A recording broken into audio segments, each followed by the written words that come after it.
it's Heather here with Earth Empress. I hope you guys are doing well. This is going to be your June 2019 connection spread. So it's going to be for Sun, Moon, Rising, Venus, and Jupiter and Pisces. And, you know, it's not going to resonate for absolutely every Pisces out there, guys. That's damn near impossible. So if it doesn't seem to fit for you guys, please don't try to force things. There are a ton of amazing readers out there. Feel free to click on one of the links or videos down below. And if you're cross-watching, welcome. You could very well resonate more with the Piscean energy versus the energy that's being thrown down as the other side. We're going to kind of do what we did last time, guys. We're going to get the energy of the person you're connecting with, your energy, and then in the center, let things fall where they may, see what energies are connecting, and really let the guidance come through and see what we get. So what's going on with the person Pisces is connecting with here? What's going on with the person Pisces is connecting with? Oh, not going to take those, but the Emperor, Temperance, and Eight of Wands. So divine timing, healing, taking charge, and moving forward. Maybe that's what this person's focused on right now. They're trying to heal the fact that they haven't been taking charge. They haven't been moving forward. And there's been no communication, no movement. Because Eight of Wands are communication. It's rapid, fast-paced movement, but it's also communication. So, okay, the person that you've... Oh, man. The person you're connecting with has been through the ringer, guys. I'm just going to be honest. But it's okay. It's a period of transformation. So right out of the bat, we have the Oppression card, which is the card equivalent to the Devil. It is Capricorn energy. Now, keep in mind, for some reason, I need to throw this out there, that these connections, it can be relationships, it can be any kind of connections. It can be friendships, it can be family, it can be, you know, siblings, you know, anything like that. So take it as it resonates. We have the Oppression card here and the Four of Cups falling underneath it. So to me, the Oppression card with that means that they are in a period of lack in love. They are dealing with toxicity, whether it's people surrounding them, things inside of themselves that need to be healed. They have been going through a deep cleansing, purging transformation. And it has caused them to really take a step back and detach from their emotions. For some, I really want to say that they tried to shut their emotions down, and it ended up leading to a very big breakdown. Because it's like they were trying so hard to pull themselves back and shut themselves off that all they ended up doing was bottling it up. And eventually, you know, when you squeeze things and you put pressure and pressure, it's going to explode.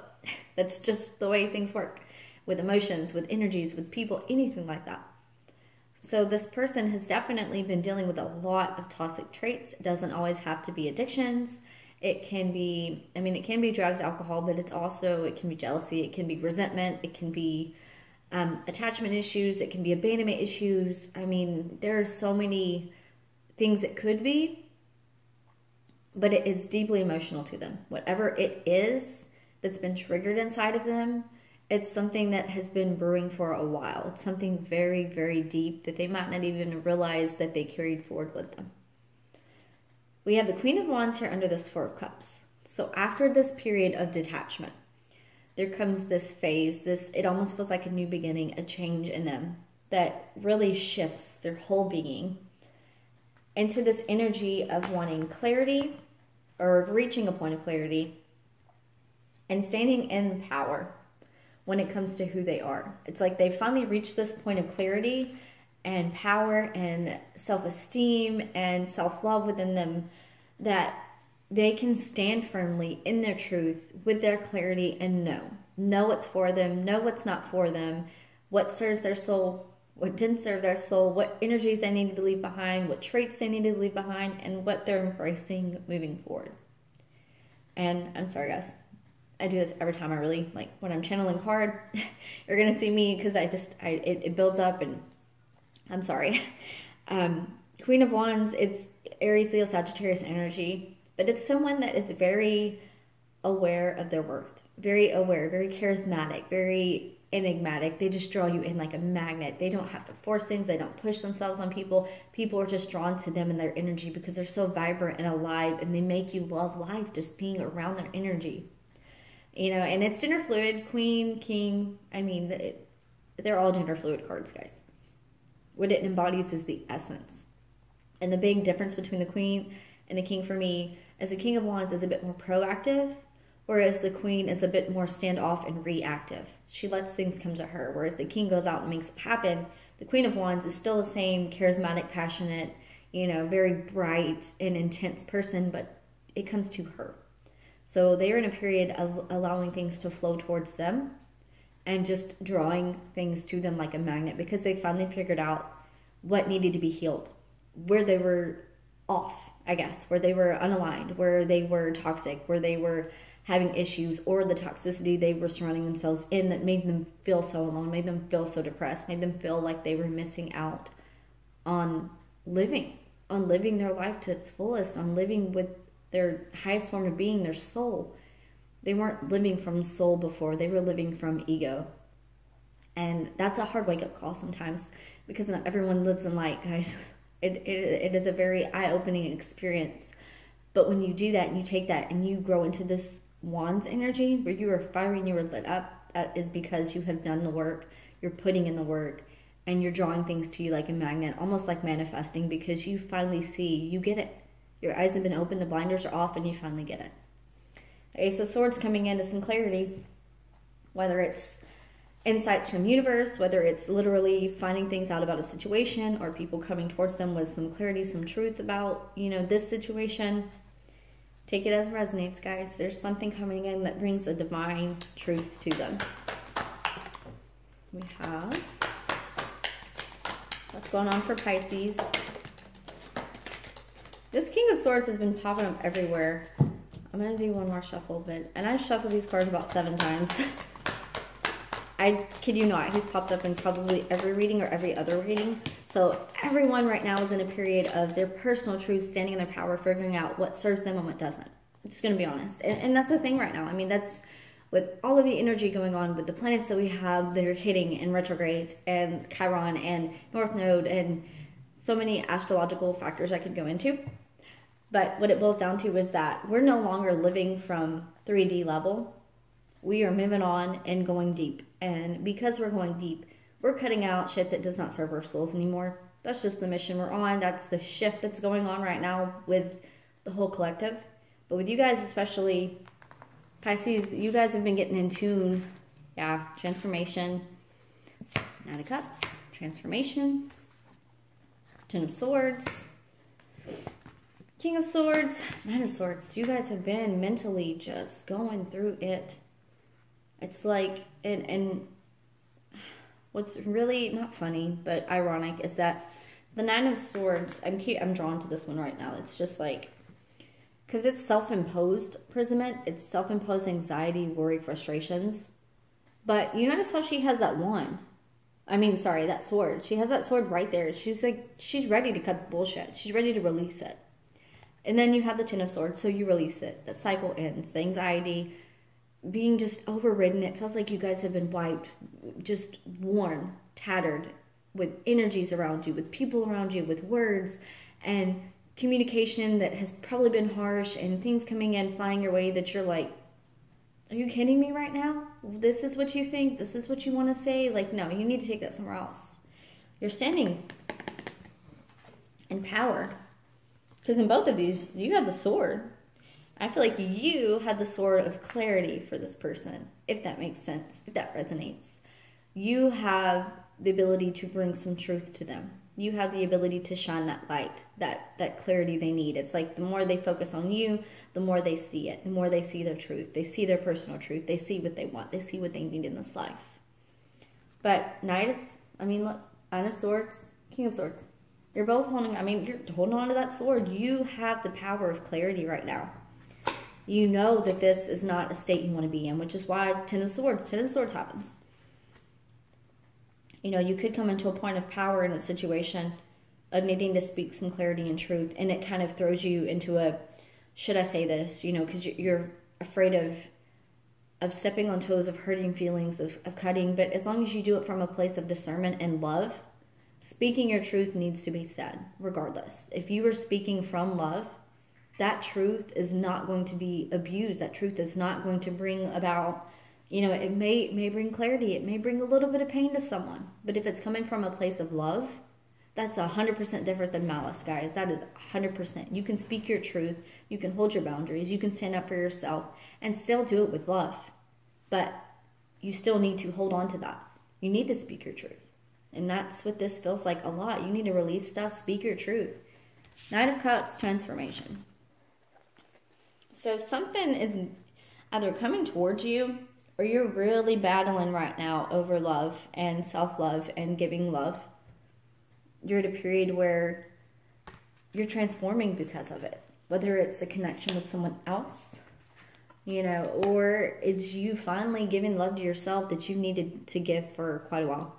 And it's causing you to release the mental anxiety, the frustrations, and stand in your power, because you're not doing it anymore. You're giving yourself the love you need. You're giving yourself the nourishment you deserve, the fulfillment you deserve.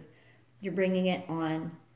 And it feels really light. It feels like finally. Like I'm not dealing with bullshit anymore. I am not giving to all these people that are not pouring into me. I'm going to love my damn self.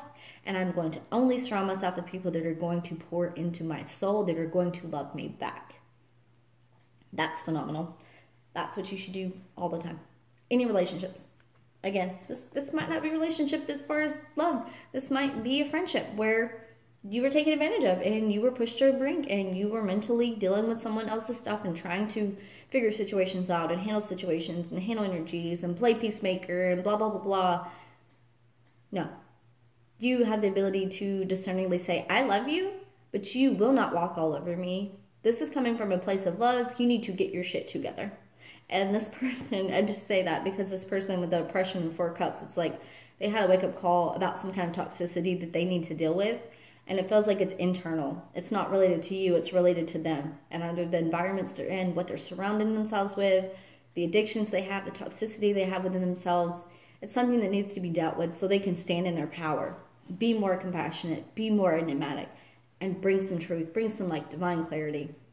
You know, maybe the Queen of Wands energy, you know, maybe some of you are embodying that, and that's what's bringing in clarity, some kind of fiery energy, bringing in some kind of truth for this person, because it feels like they were lost. They've been lost for a while. So what's going on between the two? What's going on between Pisces and the person that you're connecting with? Lovers. 7 of Wands, Serenity, Page of Swords. Yeah, there's definitely some kind of truth, apologies, something coming in, communication. It's something that's eye-opening. That's very, so Serenity. Serenity is about taking that time to go within and figuring out from your soul what steps you need to take, what steps need to be taken. You know, taking the time to step back, tune in, listen, and not jump to rash decisions. Because I feel like you both are up in arms about this. Like there's so much mental and energetic just combativeness right now. And it's like, it's almost, it's external, but it feels very much internal. And with the 7 of Wands, I don't usually get that. The 7 of Wands, it is a spiritual card. It's usually about things around us pushing us to our 8 of Wands, which is making change, rapid movement, making, you know, the steps forward. Which we saw the 8 of Wands actually at the beginning of this. How funny.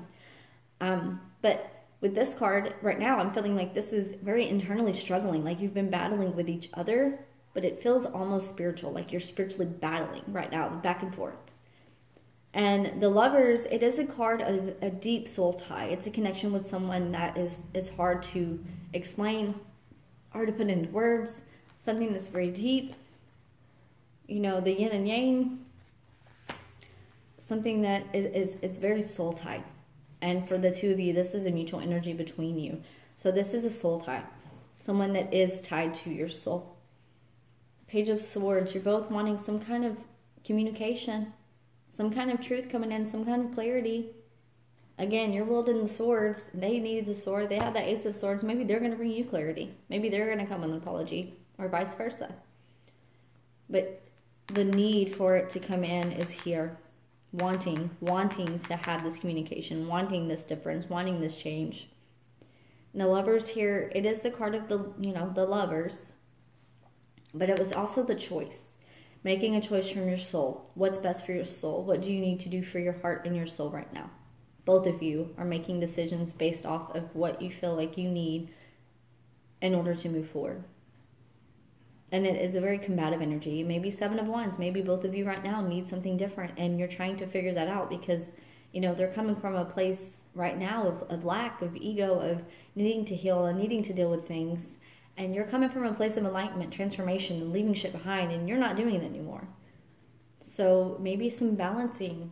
Let me grab a couple cards. Maybe some balancing needs to happen. Maybe that's what it is. Maybe some kind of divine balance needs to come in order for this communication to change, in order for things to change. Three of Wands. Yeah, making a decision. Making a decision, stepping forward. Wow. I just needed a couple, but we've got a whole story here. Yeah, some kind of offer, balancing, something that's, it's almost like a peace offering. Nine of Wands, battle-worn soldier. This is someone that has been through the ringer. Maybe you both have been through the ringer in this relationship, in this connection, and it's because of, you know, there's a commitment, a tie between the two of you. It doesn't have to be marriage. A lot of people equate the Hierophant with just marriage, but it to me, it feels like a spiritual commitment. So it could be mother-daughter, it could be brother-sister, it could be, you know, best friends, soulmates, whatever. It doesn't have to just be romantic. It can be a soul tie that you have built your life with as far as this connection goes. And it's something that's very deep, something that's very embedded in your being, and you can't help it. Page of Crystals, an offer that is like a, so I said peacemaking almost. It's like someone wants to make an offer of peace in a situation. And it's because Three of Wands, they're sitting back and they're looking and they're seeing and they're noticing. And this is both of you. You're stepping back and you're really paying attention to where your focus is and what you're wanting. What you want for the outcome of this situation. What you want. What you're ignited to do. What you're sparked to do. What you are being called and pulled to do when it comes to your happiness. Ten of Pentacles. Your well-being. You know, your abundance. What you're building for yourself. How does this person fit into the picture for you right now? How do you fit into their picture right now? You know, with these kind of connections, sometimes you move forward without a person for a while. That doesn't mean that they don't come back. Sometimes they very well do. But you have to move forward into your alignment and do what's best for your soul. I'm not telling you to leave someone behind. I'm not telling you to take someone back. I am simply advising you to take into consideration your soul and what your heart and soul are calling you to do. At the end of the day, you have to make your decisions based off of your life and your well-being and your interest and where you're being pulled to go and what's going to fulfill you and your heart and your soul. You can't always put the focus on pleasing other people or helping other people or fixing other people. Because a lot of the times with these kind of connections and with someone that's this, I don't want to just say destructive because it doesn't feel like they are trying to be destructive. It feels like they are so caught up in their mess or what they've been through that it's hard for them to look at your perspective and what you've done and how much you've put in and what they've taken from you. You know, at the end of the day, do what makes your soul happy. That should be your focus. What's going to bring you this Ten of Pentacles, this abundance, this joy, this fulfillment, this happiness, this happy home. You know, that is what you should be focusing on. You can help and help and help, but if you are dealing with someone that is not ready to help themselves, you can talk and scream and feel until you're blue in the face. And it's not going to change because you can't force people to change. They have to want that for themselves. You can help people change. But that's after they've made the decision for themselves that they are doing it for themselves. They can't do it for other people. They can't do it for, you know, because there's an ultimatum or they're being pushed or, you know, anything like that. They have to be inspired by themselves to make the change. And that's where they step forward. That's when the movement happens. That's when change starts. That's where you get the love and support. Until then, you know, you can be love and light and then tell someone, look, you need to go fuck yourself right now. You need to go fuck off and go handle yourself. I love you, but I'm not going to be pulled down with you because that's not what the journey is about, guys. It's giving love, you know, being a light worker. I'm just going to be honest. I, for years, was the person that tried to fix and fix and fix and fix and fix. And then eventually I got to the point to where I realized that as a light worker, it's not our job as a healer to fix the people. it's our job to reflect, shed light on their shit. And for them to say, maybe I should work on this. They made a good point. Maybe I didn't notice that before. Maybe I didn't. That's what we're here for. We're not here to actually genuinely fix, because that would completely drain and deplete us. We are here to shed light, to be the mirror for other people to heal themselves and to help them along their journey when they're ready to heal. You guys, of course I'm going to get the healing one with Pisces, right? You guys are, you're such beautiful, healing, and kind and compassionate souls. Of course I'm going to get that inner voice. Speak up for yourself. Speak up for your soul. At the end of the day, you have to do what's right for you. I love when they do that. They just give you the affirmations of, yeah, your voice needs to be heard. You deserve a voice in this. And whatever your soul's telling you to do, that's what you need to do. So,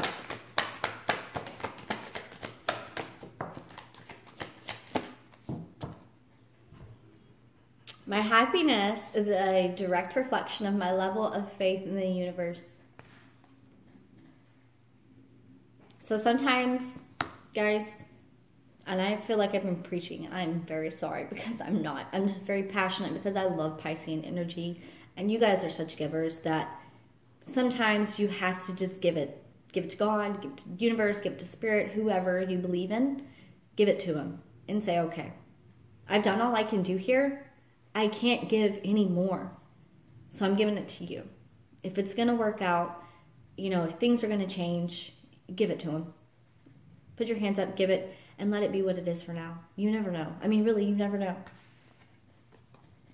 I choose love no matter what. Like I said, you can come from a place of love and still speak truths that need to be spoken. Also, you need to focus on giving love to yourself, your happiness, because you've been in cycles that have been just it's caused you so much pain and so much frustration and so much mental anxiety, and it's time to release. It's time to release, let it go, give it to the universe. Love yourself no matter what. Choose the people that love you, choose the people that support you, choose the connections that flow, choose, the energies, and choose to give that love to yourself finally, because you deserve it, Pisces. All right, that's going to be it for your June connection spread. I hope you guys have a fantastic rest of the month, and I will see you in a couple weeks. Love and light.